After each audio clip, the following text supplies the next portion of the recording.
Music film industry का जाना माना चेहरा, ऑस्कर विनर, सिंगर और music composer A R Rahman.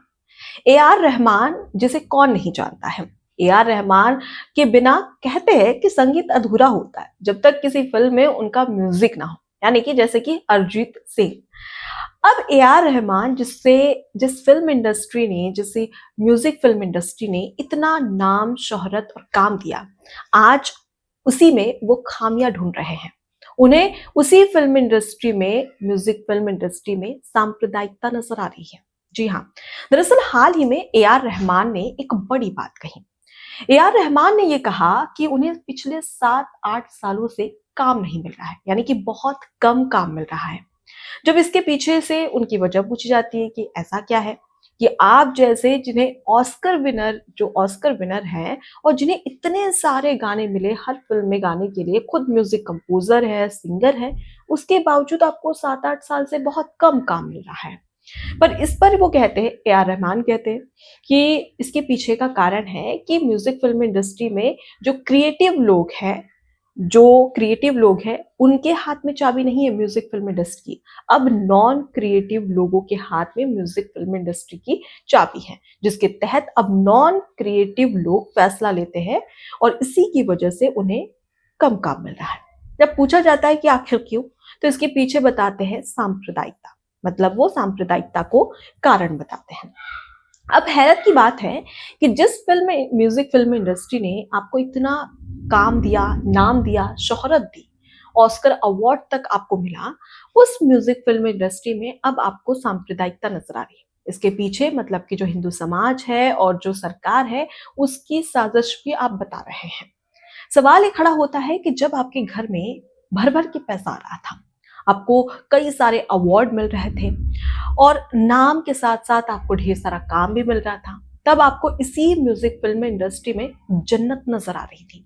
इसी देश में आपको स्वर्ग जैसा महसूस हो रहा था। लेकिन जब आपको काम धीरे धीरे कम मिलने लगा, तो आप संघर्ष करने के बजाय कोसने लगे और ये कहने लगे कि सांप्रदायिकता की वजह से मुझे काम नहीं मिल रहा है, मेरे साथ भेदभाव हो रहा है। ये बेहद ही शर्म की बात है। अब सवाल ये कि ऐसा पहली बार नहीं है। इससे पहले भी आपको बता दें कि जब छावा फिल्म आई थी, इसको लेकर भी काफी ज्यादा चर्चा हो रही थी। छावा फिल्म जो कि 2025 की सबसे बड़ी हिट फिल्म थी। छावा फिल्म जो कि छत्रपति संभाजी महाराज और मुगल शासक औरंगजेब के ऊपर ये फिल्म बनी थी। ये फिल्म 2025 की सबसे सुपर डुपर हिट फिल्म थी। इसमें लीड रोल किया था विकी कौशल ने, जो कि छत्रपति संभाजी महाराज का रोल निभाते नजर आए थे।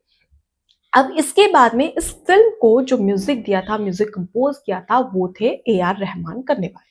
उन्होंने इस फिल्म में म्यूजिक दिया और ये म्यूजिक भी काफी हिट रहा। और मैं बात कर रही हूँ 2025 की ही, जिसका ये राग अलाप रहा है ना कि मुझे काम नहीं मिल रहा, 7-8 साल से बहुत कम काम मिल रहा है। सोचिए, एक फिल्म जो कि सबसे टॉप लेवल की रही 2025 में, इसी फिल्म ने करोड़ों रुपए कमाए और खूब नाम कमाया। अब इसी फिल्म को वो कोस रहे हैं। ए आर रहमान कहते हैं कि इस फिल्म ने लोगों को बांट दिया है, दो हिस्से कर दिए हैं। इस फिल्म की वजह से लोग बढ़ गए हैं। अब सवाल ये खड़ा होता है कि जिस फिल्म को 2025 की सबसे सुपर हिट फिल्म कहा, जिस फिल्म में आपने खुद ने म्यूजिक दिया, इस बात पर आपको खुद को गर्व भी था, वो म्यूजिक हिट हुआ, तब आपको बढ़िया लगा। लेकिन अब आप ये कह रहे हैं कि इसी फिल्म ने लोगों को बांट दिया, दो हिस्सों में बंटवारा कर दिया। मतलब हद होती है किसी चीज की। जब आपका समय अच्छा चल रहा था, सब कुछ बढ़िया होता है, तब आपको सब कुछ बढ़िया नजर आता है। और जब डाउनफॉल आता है, तो आप मेहनत करने की बजाय, उसे स्वीकार करने के बजाय, आप म्यूजिक फिल्म इंडस्ट्री को, सरकार को कोसने लगते हैं और कहते हैं ये तो सांप्रदायिकता है, मेरे साथ तो भेदभाव हो रहा है। अब ऐसे में ए आर रहमान की एक और बात याद आती है। दरअसल ए आर रहमान और उनकी पत्नी सायरा बानो एक अवार्ड शो में गए थे। इस अवार्ड शो में जब ए आर रहमान और उनकी पत्नी सायरा बानो को मंच पर बुलाया गया, तो सायरा बानो, उनकी पत्नी, मंच से लोगों को संबोधित कर रही थी। इस दौरान वो हिंदी में बोलती है ताकि ज्यादा से ज्यादा वहां की जो ऑडियंस है वो उनसे कनेक्ट कर पाए, क्योंकि वहां पर ज्यादातर लोग हिंदी में ही बोल रहे थे, हिंदी ही समझते थे। अब इसी बीच में उन्हें बीच में रोककर ए आर रहमान भरे मंच में, जब सायरा बानो बोल रही है अपनी बात हिंदी में, तो उन्हें बीच मंच पर रोककर ये कहते हैं कि तमिल में बोलो। इस पर भी खूब बवाल हुआ था और लोगों ने तरह तरह के सवाल किए थे कि तमिल हिंदी बात तो एक ही है, अगर वो हिंदी में बोल रही तो बीच मंच पर उन्हें टोक कर ये कहा जा रहा है कि तुम तमिल में बात करो, ये क्या, ये कैसी बात हुई। इसके बाद भी ए आर रहमान को खूब ज्यादा ट्रोल किया गया। अब ये तमाम ऐसी बातें समझ में आती, लेकिन आपको एक बात बता दें कि ए आर रहमान जो कि पहले हिंदू हुआ करते थे, जी हाँ बिल्कुल ठीक सुना आपने, ए आर रहमान और उनकी जो बहन है और उनकी जो माँ है उसके उनके साथ में उन्होंने इस्लाम धर्म अपना लिया था। दरअसल इसके पीछे भी, इस्लाम धर्म अपनाने के पीछे भी एक लंबी कहानी है। दरअसल आपको बता दें कि ए आर रहमान के के पिता थे जो कि कैंसर से पीड़ित थे, कैंसर की वजह से वो काफी ज्यादा बीमार चल रहे थे। इस दौरान उनके पिता की एक सूफी थे जिन्होंने मदद की थी, मतलब जो बीमार थे उसमें इलाज किया था उनका, उस सूफी ने ए आर रहमान के पिता का इलाज किया था कैंसर के दौरान। अब इस बीच में जब 7-8 साल के बाद में ए आर रहमान, उनकी माँ और बहन जब वो सूफी से मिलने जाते हैं 7-8 साल के बाद में, तो वो इस्लाम धर्म को ही अपना लेते हैं। इसके पीछे की कहानी ये है। आपको बता दें कि ए आर रहमान का पहले नाम था दिलीप कुमार, जिसे लेकर ए आर रहमान कहते थे कि मुझे नाम बिल्कुल पसंद नहीं है, मुझे बिल्कुल समझ में नहीं आता, मुझे नाम बिल्कुल भी ठीक नहीं लगता है। उसके बाद में जब उन्होंने इस्लाम धर्म अपनाया तो उस दौरान उन्होंने ए आर रहमान यानी कि अल्लाह रखा रहमान रख लिया अपना नाम। आपको बता दें कि इस दौरान ए आर रहमान ने एक बड़ी बात कही थी कि बोले उन्हें जो दिलीप कुमार नाम दिया गया था, हिंदू नाम, वो उन्हें इसलिए पसंद नहीं आया क्योंकि उन्हें अच्छा नहीं लगता था, उनकी जो वाइब थी, जो उनकी पर्सनैलिटी थी, उस पर ये नाम सूट नहीं करता था, इसलिए उन्हें ये नाम पसंद नहीं था। इस दौरान लोगों ने सवाल खड़े किए तो उन्होंने साफ तौर पर कहा कि जो एक्टर है दिलीप कुमार, मैं उनका यहाँ पर अपमान नहीं कर रहा हूँ, लेकिन मुझे ये नाम पसंद नहीं है। तो इसके पीछे ये पूरा कारण था। लेकिन फिलहाल जो काफी ज्यादा चर्चा में है वो ये है कि आखिर ए आर रहमान को अचानक से सांप्रदायिकता म्यूजिक फिल्म इंडस्ट्री में क्यों नजर आने लगी। मतलब जो लोग आपको काम देते हैं वो क्रिएटिव है और जो लोग आपको काम नहीं दे रहे हैं वो नॉन क्रिएटिव है। भला ये कोई बात हुई? मतलब कि डबल फेस का भी एक टाइम होता है, लेकिन हमेशा से अगर हम बात करें फिल्म इंडस्ट्री की, म्यूजिक फिल्म इंडस्ट्री की, तो यहाँ पर हर कोई चमकता हुआ सितारा 24 घंटे नहीं रह सकता है। हर किसी का एक समय आता है, फिर डाउनफॉल भी आता है।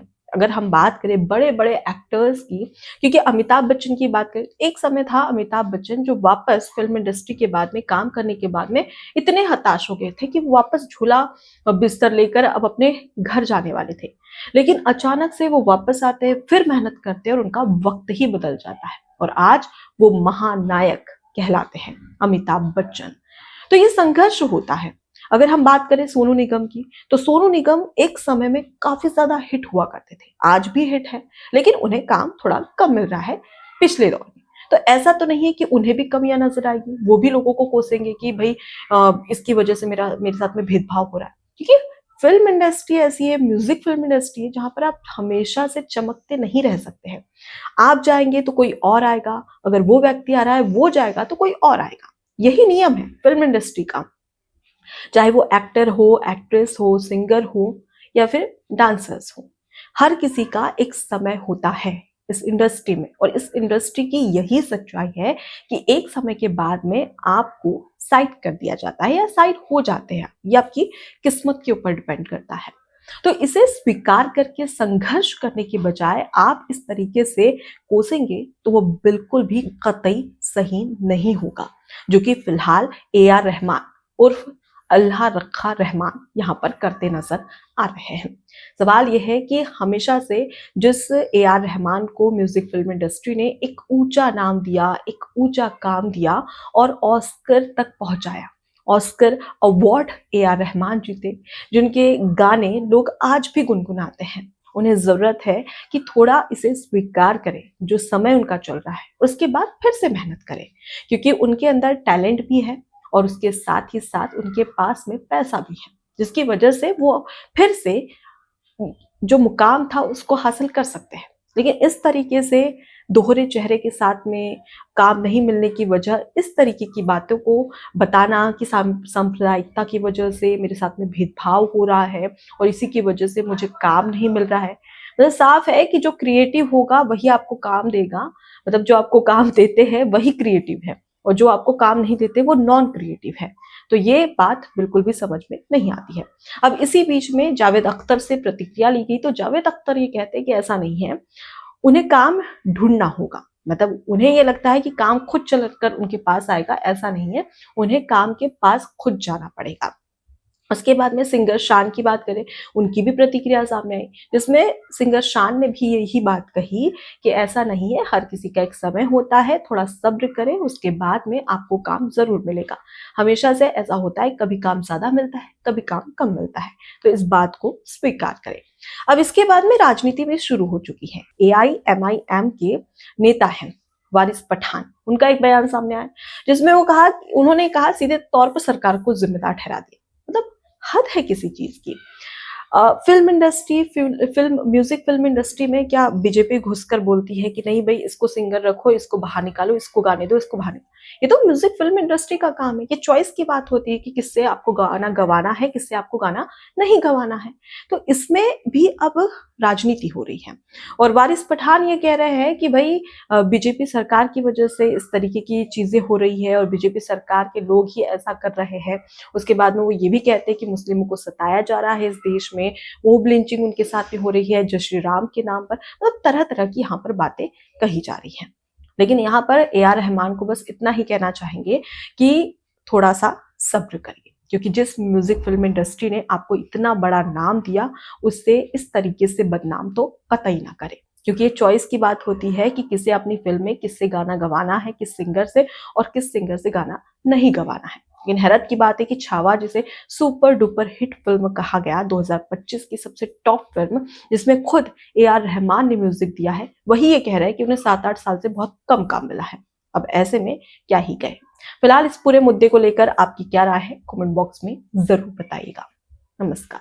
ABC हिंदी न्यूज, आज ही जुड़िए हर खबर के साथ।